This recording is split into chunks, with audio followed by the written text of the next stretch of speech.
Sentry mode activated. Target acquired. Hey there hunters, and welcome back to the Gunners Guild. Today we're going to do something just a little bit different and try to go over certain matchups with gunner weapons. Stuff like, what are your best options with each weapon and some kind of things to watch out for when you're using a specific weapon, stuff like that. So today's topic, as you can probably have guessed, is the Devil Jho, more specifically the Savage Jho. So starting out, I hated Jho in base world. His head was all over the place and his counter pushed him so far away it was just annoying. Luckily, they changed things up a bit with Savage Jho in Iceborne. He's much more tolerable of a fight. In fact, he's probably one of the better fights out there, so take that for what it is. The head is a lot more stable now, which is great because you need to damage it to enrage Jho now, which is an interesting change.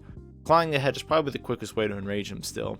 Otherwise, he seems to enrage kind of randomly. Like, I've gone through an entire hunt just to have him manually enrage like at the last second before he limped off. Super weird. Anyway, while his head is good for the enrage, you can see that it's got some awful hit zones actually. Even when broken, it's not exploitable. You need to tenderize it to make it usable. So for that reason, we really don't hit the head, but rather we focus on the chest. Now the chest has the best hit zones we can use, tied with the forearms, but I swear to God those forearms don't exist anymore either. In base game, like with regular Jho, the arms would get in the way of hitting the chest all the time, but that doesn't happen anymore. Bow, spread shotguns can easily land all their hits on the chest and they never get interfered with the arms. So I'm calling that the forearms are straight up a lie. Anyway, back to the chest. So not only is the chest the best hit zone for Raw, but also Elemental is great on it too. I'm surprised that the fire is as high as it is, but clearly the best option here is Thunder. On top of this as well, the chest is the Clagger hit zone for Devil Jho. Clagger being the claw, drool, stagger thing, we call it a Clagger. And even more so on top of this, the chest is where you need to hit because it procs his counter bite. So what I'm getting at here is that the chest is just the best thing in all scenarios. You're going to be just pummeling on the chest all the time. Hitting the chest constantly with decent enough damage will let you cycle between the Clagger and the counter bites for the most part, and you can pretty much keep Devil Jho locked down pretty hard that way. This is the main game plan for going into the Devil Jho encounter here in Iceborne.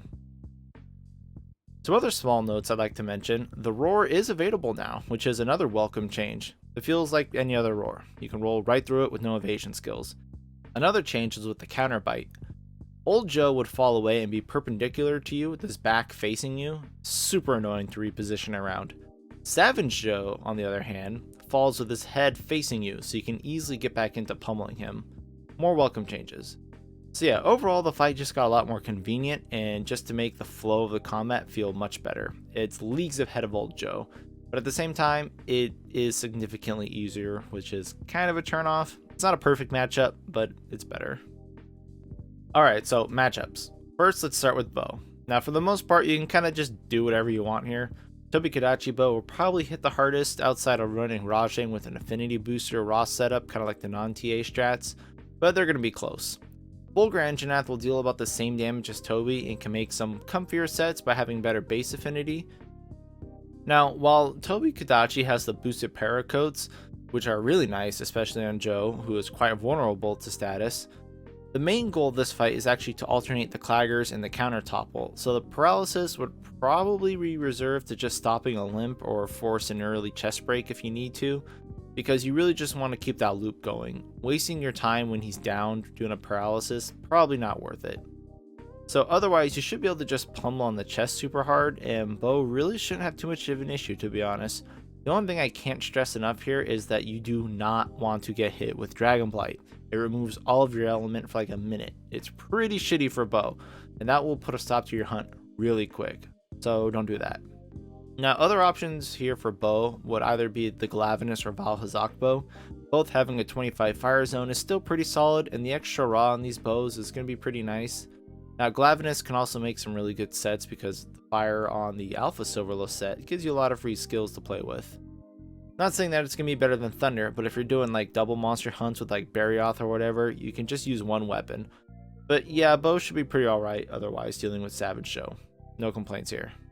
Let's move on to the heavy bowgun. To be honest, you can't really go wrong here either. The chest is just a super juicy hit zone, and since the heavy bowgun can easily tenderize on just the opening or a clagger, you should be able to start your loop pretty early on. Normal feels kind of weird here because, well, they just kind of feel weird everywhere in general, so I don't really recommend it. Pierce and Spread both work fantastically though. Now, even without like traps and rocks, Shield Heavy Bowgun is so safe that you can just block and shoot without too much worry.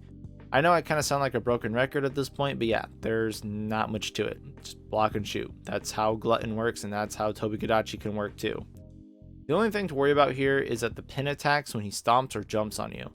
Reloading or shooting can get you hit by that, and that's going to be very painful if he gets you. Being a gunner, you're probably going to get 1-hit KO a lot by Tempered Joe, or 2-hit KO at most on basically everything else. You should know that by now. Good news is that being affected by the Dragon Blight doesn't really do anything. So yeah, spreads are just fine. Now my favorite to use on Joe is Pierce because, well, there are a few monsters that Pierce functions great on, and this happens to be one of them. With how much Joe moves around with claggers and counter topples and stuff, Pierce becomes very handy because you don't really need to reposition to keep your DPS up much. However, the downside is that shield isn't really an option for Pierce since you need recoil, a power barrel, and a scope at the very least. 2 mods for shields works, but damage mods are kind of always going to be better. So you can instead opt for Evade Extender or Evade Window to keep yourself away from Joe. Now, since your critical distance is actually pretty much everywhere on the map with Pierce, Evade Extender won't actually put you out of position after a roll like it does with Spread. Now, the cool thing about Evade Extender is that you use it to cover ground in the same amount of time. So it seems like you roll faster, but you're actually just covering more distance in the same amount of time. Anyway, it's great to get away from Joe when he leaps at you. Plus, the level 4 decos make slotting it in pretty easy if you want it. As far as stickies and clusters go, yeah, you can use them and Joe gets KO'd very easily, but honestly, the lock on the counter loops and clagger is easy enough that you really shouldn't need to spam stickies for KO. Plus, you're going to run out of clusters and such, which will leave you spamming stickies on it. Probably not the best way to go about the fight with a heavy bowgun, to be honest. Maybe in a group, the Zora heavy bowgun would be adequate, since you can get 2 sleeps, 2 paras, and a couple KOs off pretty easily with it. But for solo play, I would probably just stick with one of the raw heavy bowguns. Now for the light bowgun, honestly, Elemental is my go-to here. Thunder hits it pretty hard. Now, I haven't tried single shot thunders, but I assume that should have enough ammo to get through a hunt, but I'm skeptical. You might have to get some lucky RNG on that one. Sticks with rapid fire thunder at least has built-in spare shot, but once the Horizon bowgun drops, that will probably be my go-to Joe killer for light bowgun. Anyway, elemental ammo doesn't really need to tenderize the chest as it hits pretty hard on it already, and once you break it, you get your weakness exploit on it. And that does mean that you can use the clagger animation just to attach to the monster and get off to get 2 more volleys in, or you can just claw attack anyway, it doesn't really matter. Now, for this fight, I actually do run Max Might on Joe because prior to the chest break and regardless of the head break, you won't be able to use weakness exploit. Plus, the pierces will often not be on a weak zone either, so just to kind of maximize all the hits, running Max Might, works. Honestly, it's just pretty safe to use Elemental Light Bowgun on Joe. Kind of like all Light Bowgun hunts, you don't really need to roll much, you can just kind of strafe around and shoot. Easy peasy. Pierce Light Bowgun also works, but honestly, I feel like it doesn't do anything that Elemental can't already do. Pierce being all raw needs to keep the chest tenderized for the entire hunt, and it has pretty bad hit zones most other places, but at least Elemental, it's decently everywhere. So while you can use Pierce, I'd probably stay away from it. Now, spread light bowguns feel harder to utilize. It certainly does do better damage per hit, but I'll be honest, there's been a few times where Joe just moves his chest out of the critical range of spread, and just how far he can fall sometimes moving to get back to the chest is just a pain. I mean, it works, and it'll probably be an optimal way to go with light bowgun once you start getting like min-maxy about it, but it is a lot harder. So if you want easy, stick to Elemental, but if you want to min-max, give spread a try. It'll probably always be the better choice. Now for stickies, this is another one that you can definitely use because it's also very safe and it's easy to spam. Stickies hitting for about 140 to 160 is basically what a well-placed Elemental hits for on a rapid fire without pierces, or even just a single spread 2 from a Totus light bowgun, both of which have better recoils and clip sizes. However, they do get free KOs, and Garugas on stickies also get poison, which work pretty dang well on Joe for some free damage.